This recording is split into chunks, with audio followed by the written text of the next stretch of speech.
Hi అండి, నమస్తే. Welcome to our channel. నేను మీ త్రివేణి రాకేష్.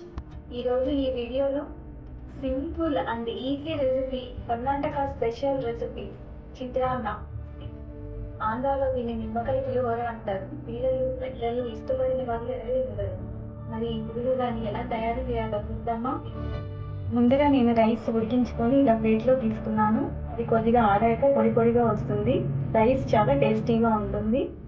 ఇప్పుడు ఒక ఫ్రై పాన్ తీసుకొని దాంట్లో 4 టేబుల్ స్పూన్స్ ఆయిల్ వేసుకున్నాను. దాంట్లో కొద్దిగా 4 టేబుల్ స్పూన్స్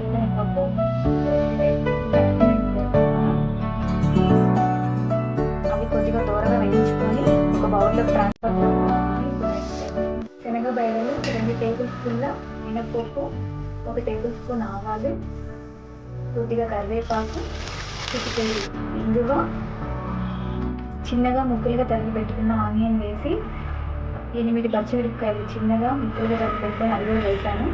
వేసి ఇట్లా వేయించుకొని 2 టేబుల్ స్పూన్ల సాల్ట్, ఒక 1/2 టేబుల్ స్పూన్ పసుపు వేసి ఒకసారి కలుపుకున్నాను. లెమన్ జ్యూస్ ముందుగా తీసి పెట్టుకున్న లెమన్ జ్యూస్ కూడా యాడ్ చేశాను. ఇప్పుడు రైస్ యాడ్ చేస్తున్నాను. అంతా ఒకసారి కలుపుకొని ముందుగా వేయించి పెట్టుకున్న వేసిన